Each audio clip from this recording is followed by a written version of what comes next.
Las demandas contra la iglesia se acumulaban. Una diócesis en Texas fue obligada a pagar millones de dólares a las víctimas. La era de la negación claramente había concluido. Ratzinger finalmente convenció a su jefe de que había que comenzar a hacer algo. Sabía que la espada de Damocles, el escándalo mediático, estaba por caer. El Papa dio al cardenal Ratzinger y a la Congregación para la Doctrina de la Fe carta blanca para manejar directamente los casos de abuso sexual. John Allen cree que Ratzinger experimentó una especie de conversión. Al leer una y otra vez los expedientes de los casos y las detalladas notas en ellos, así como los testimonios de las víctimas, se convenció de que no todo era humo, que había fuero de verdad.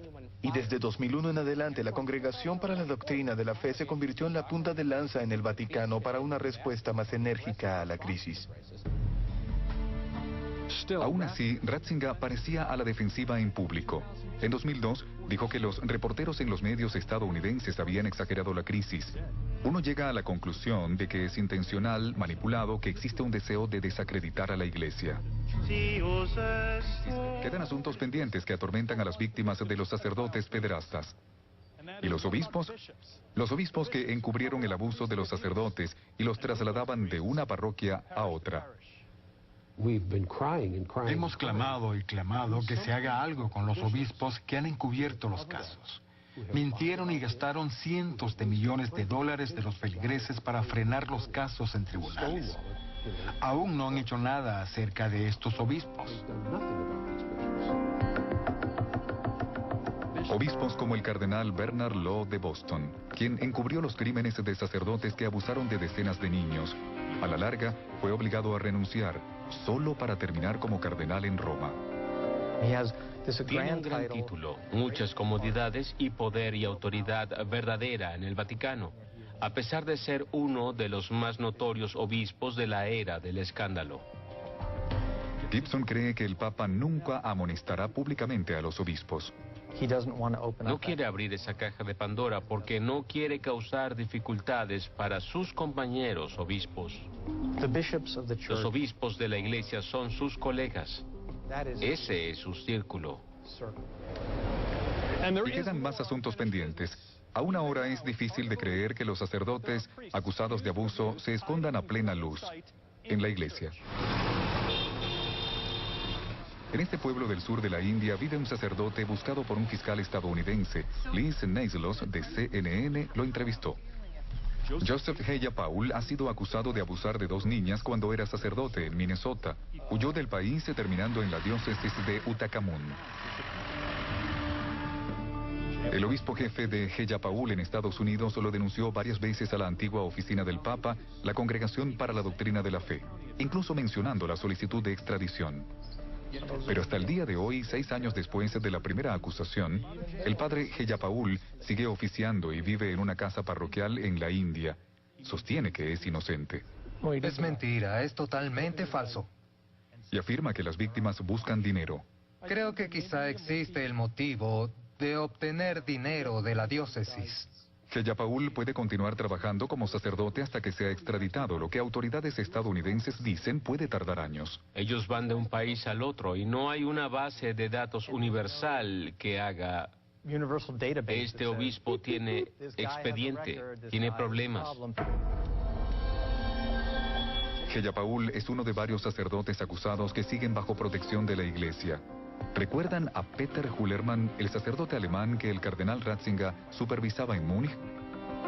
14 años tras su condena, seguía siendo párroco en Bad Tölz, Alemania, hasta que la iglesia lo suspendió a principios de año. Hasta la fecha, el Papa Benedicto nunca se ha referido personalmente al caso Hullermann, o por qué Hullermann siguió tanto tiempo en la iglesia. El caso Hullermann es una desgracia de principio a fin. El caso Hullermann dejó la impresión de que el mensaje es de encubrimiento y negación. Creo que será mucho más difícil para el Papa o sus defensores convencer al resto del mundo de que está del lado de los ángeles en el tema del abuso sexual en la iglesia. Pero para muchas víctimas, católicos comunes y corrientes, y para el público en general, no ha sido suficiente. El asunto pendiente del abuso sexual no solo socava la credibilidad del Papa, sino que podría causar aquello a lo que ha dedicado toda su vida a combatir: que los católicos se desvíen de la fe. Si la credibilidad de los líderes de la iglesia se pierde, la gente no los escuchará y terminará haciendo lo que el cardenal Ratzinger más temía. Se apartarán de la iglesia y creerán lo que quieran creer.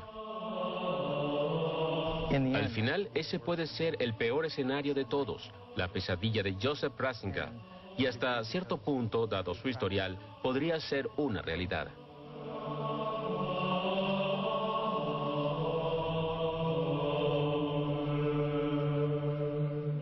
Les dijimos al comienzo de este documental a que nos acompañen en un foro que vamos a realizar en contados instantes con panelistas que nos acompañan desde varias partes de América Latina para analizar en profundidad este mismo tema.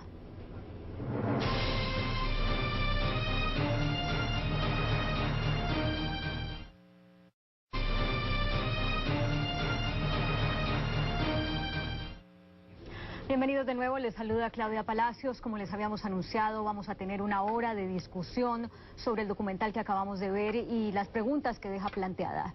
De nuevo, nuestros invitados, Rubén Aguilar Valenzuela, analista político, académico, sociólogo, autor de unos 900 artículos de opinión sobre diversos temas en revistas de todo el continente. Desde Buenos Aires, el padre Jesús Álvarez, sacerdote de la Sociedad de San Pablo. Desde Monterrey, México, la periodista San Juana Martínez, ex corresponsal de la revista Proceso en Roma, tanto bajo el papado de Juan Pablo II como el de Benedicto XVI, y autora galardonada de varios libros sobre pederastia. Desde Los Ángeles, la abogada Marta Escutia, especialista en casos de abuso sexual sacerdotal, ex legisladora de California. Y desde Ciudad Frontera, México, Monseñor Raúl Vera, obispo de la diócesis de Saltillo. Hace un par de años recibió un regaño del Vaticano por haber escrito el prólogo de uno de los libros de San Juana Martínez. Bienvenidos a todos, un placer tenerlos aquí.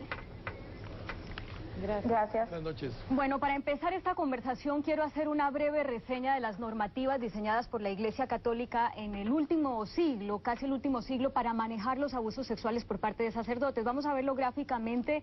En 1962 hubo una instrucción para proceder en casos de crímenes que al final del artículo 4 dice que si el caso requiere que el sacerdote salga de un ministerio, puede ser trasladado a otro, a no ser que el caso haya sido olvidado porque el acusado aceptó la denuncia y comenzó el proceso legal de investigación. En el artículo 11 dice que los casos deben permanecer en secreto y más adelante en el artículo 70 dice que de no hacerlo es pecado. Y en el artículo 42 dice que si se llega a encontrar que la denuncia no tiene fundamento, deben ser destruidos los documentos que la sustentan. Ahora, en 1983 el Código de Derecho Canónico creó una incertidumbre acerca de cómo manejar estos casos porque los direccionaba a dicasterios diferentes en el Vaticano. En 2001... el Papa Juan Pablo II expidió un decreto motu proprio sacramentorum sanctitatis tutela que indica que los casos de abuso sexual de sacerdotes serán manejados por la Congregación para la Doctrina de la Fe. Y en el 2010, hace tan solo unos meses, el Vaticano expide cambios a la normativa para el tratamiento de los delitos más graves. Vamos a ver cuáles son estos cambios. Equipara a categoría de menor de edad al adulto que tiene discapacidad mental. 2. Amplía a 20 años el plazo de prescripción del delito, antes era 10 años después de que la víctima cumpliera los 18 años, y aclara que ese plazo puede ser ampliado a consideración de la doctrina de la fe. 3. Para agilizar los procesos se crea el decreto extrajudicial o la opción de acudir directamente al Papa. 4. Pone como delito adquirir, poseer y distribuir pornografía de menores de 14 años con fines libidinosos. 5. El tribunal que procese a los acusados también, en ese tribunal también pueden participar laicos y personas no especializadas en derecho canónico. 6. Se guarda la confidencialidad para tutelar la dignidad de los implicados, con una aclaración de la que hablaremos más adelante. Ahora, cuando el Vaticano expidió esta normativa, muchas personas se quejaron de que era insuficiente, principalmente porque mantiene la confidencialidad de los casos y porque las penas máximas contempladas por el derecho canónico, a los ojos de muchos en la sociedad, son leves ante el delito de pederastia. A mis invitados les hablo ahora. Voy a dirigir a las preguntas con nombre propio, pero los invito a que si tienen algún comentario en cualquier momento del programa, me lo hagan, nos interrumpan para generar esta discusión. Empiezo con Monseñor Raúl Vera. Usted que fue sometido a lo que se llama un extrañamiento del Vaticano, Monseñor, por haber hecho pública su postura respecto a que la Iglesia, los miembros de la Iglesia que conozcan de estos casos deben denunciar a la autoridad civil. ¿Cómo argumenta esa postura a pesar de que sabe que el Vaticano no lo respalda en esta petición que usted hace? Bueno, yo considero que en el texto que tiene el prólogo del libro de San Juana Martínez, absolutamente me aparto de lo que es el pensamiento de la Iglesia, tanto en la formación de los sacerdotes como en la espiritualidad con la que nosotros debemos vivir y en el concepto de pueblo de Dios. Yo creo, y así digámoslo así, lo percibí, me cercioré en uno de los casos, de que ni siquiera se había leído el prólogo que yo hice, porque se me estaba, digamos, llamando un poco o presentándose en el extrañamiento en base a las quejas que habían hecho personas que consideraban una ofensa que yo había prologado un libro que estaba ofendiendo a la Iglesia. Y otras cosas, Monseñor, ¿qué es un extrañamiento? ¿Qué implicaciones tiene para su ejercicio esto?